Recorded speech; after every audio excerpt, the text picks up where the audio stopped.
त्याच्यापूर्वी एक अपडेट येतो नवनाथबांजी, बारामती पोटनिवडणुकीत सुनेत्रा पवार विजयी झाल्यात, त्यामुळे दोन्ही पोटनिवडणुका या महायुतीने जिंकलेल्या आहेत। राहुरीमध्ये अक्षय कर्डिले तर बारामतीत सुनेत्रा पवार या विजयी झाल्यात। विक्रमी मताधिक्याने सुनेत्रा पवारांनी बाजी मारली आहे। 2 लाख प्लस इतका लीड मगाशीच होता, 2,18,930 इतक्या विक्रमी मतांनी सुनेत्रा पवार या जिंकलेल्या आहेत। तर अक्षय कर्डिले देखील जिंकलेले आहेत। अक्षय कर्डिलेंची आघाडी देखील मोठी आहे, 1 लाखाच्या वर आघाडी होती मगाशी, त्यामुळे अक्षय कर्डिले आणि सुनेत्रा पवार या दोन्ही पोटनिवडणुका ज्या आहेत राज्यामधल्या बारामती आणि राहुरीच्या त्या जिंकलेल्या आहेत। 2,18,930 इतकं मताधिक्य सुनेत्रा पवारांचं बारामतीमध्ये।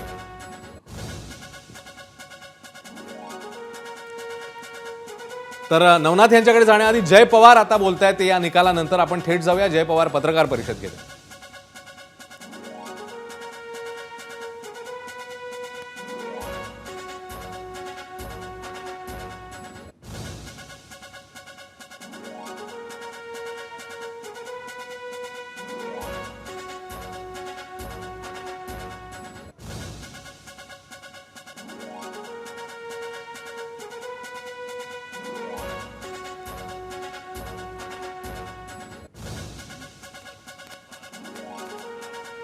खूप खूप आभार मानतो आदरणीय दादांसाठी। त्यांनी यावेळेस मनावरती ही निवडणूक घेतली आणि एक इतिहास जो सर्वच बारामतीकरांचे माझे कुटुंब आहेत त्यांनी दादांच्या प्रेमासाठी घडून आणलं, म्हणून त्यांचा पहिल्यांदा सर्वांचा मनापासून मी खरंच आभार मानतो। वहिनींनी नुसतं नाही, आम्हाला सगळ्यांची भावना अशी आहे की सारखं आम्ही बोलत आलो आहे की दादांच्या बिना कधीच वाटलं नव्हतं एका निवडणुकीसाठी आम्हाला समोरं जायला लागेल, पण तसं नियतीमुळे झालं। आणि 2 दिवसापूर्वी भोर तालुक्यात पण एकदम वाईट घटना घडली आहे त्या चिमुकलीच्या संदर्भात। तर आम्हाला कोणालाही वाटत नाही की हा आनंदाचा दिवस आहे आज। खरं तर मनातनं घेतलं तर वहिनींनी त्यांच्या विचारापासून तातडीने कसं त्या मुलीच्या कुटुंबाला न्याय मिळेल ते मनात घेतलं, तेच आमच्या सर्वांची भावना। जल्लोष मी पण सर्वांना विनंती करतो की कोणी जल्लोष नका करू, सर्वांनीच एकत्रित कष्ट घेतलेत। आमचे पोलिंग एजंट्स असू द्या, पक्षातले सगळे कार्यकर्ते असू द्या, सर्वच मतदारांना सर्वांचंच मी मनापासून आभार मानतो।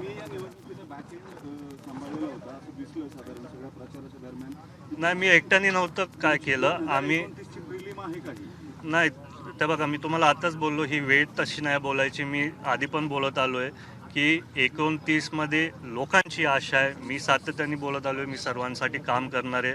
मी आधी बोललो मंगळवारी जनता दरबार घेणार, पण नंतर मी सांगितलं की दर गुरुवारी घेणार, कारण सोमवार मंगळवारी आम्ही तिथं मुंबईत असू। आणि असं काय नाही की 29ची तयारी चालू आहे, मी सारखं बोलत आलो आहे की दादा एक आधार म्हणून होते सर्व बारामतीकरांसाठी, आणि वहिनी जेव्हा मुंबईत असतील मी पण माझ्या स्वतःनी कष्ट घेऊन सर्वांना तो आधार दिला पाहिजे आणि कामं करायला पाहिजे। या निवडणुकीमध्ये बघितलं तर इतर उमेदवार जे होते त्यांचे जे आदममत होते त्यांनी डुप्लिकेट सेवा केल्याच्याही काही गोष्टी समोर आलेल्या आहेत, याबाबत तुम्हाला काय माहिती आहे? नाही, त्याच्याबद्दल मला काय माहिती नाही। दादा ऑलिम्पिक असोसिएशनवर अध्यक्ष होते, दादा गेल्यानंतर आता भाजपने केंद्रीय राज्यमंत्री अध्यक्ष झाले, तुमच्या ताब्यातून राष्ट्रवादीच्या ताब्यातून ऑलिम्पिक असोसिएशनचं अध्यक्षपद ते आम्हाला काल कळालं। आम्हाला सर्वांची इच्छा होती की ते आमच्याबरोबर म्हणजे पक्षातच असायला पाहिजे होतं। भरपूर क्रीडाच्या संपर्कातल्या लोकांनी मला काल फोन लावले, पण आजचा दिवस थोडा महत्त्वाचा होता म्हणून त्याच्यात काय आम्ही जास्ती चर्चा नाही करू शकलो। आणि आता बघू त्याच्यात पुढे काय आम्ही जर CM साहेबांशी बोलू शकलो आम्ही कदाचित चर्चा करू। दादा या निवडणुकीमध्ये अनेक पक्षांनी तुमची मदत केली, पुढचं या ठिकाणी कशा पद्धतीने वाटचाल असेल, या पक्षांचा कशा पद्धतीने भवितव्य? नाही, मी तुम्हाला सारखं सांगत आलो आहे, सर्वांनी ही निवडणूक दादांसाठी त्यांच्या स्वतःच्या हातात घेतली। दादांना आणि वहिनींना तसंच सर्वांनी तो आधार दिला आहे। तर जर त्यांनी भविष्यात काय त्यांची रणनीती ठरवली असेल ते त्यांच्यावर आहे। 2 दिवसापूर्वी सुप्रिया सुळेंचं असं वक्तव्य होतं, विलिनीकरणाची चर्चा आहे ती थांबली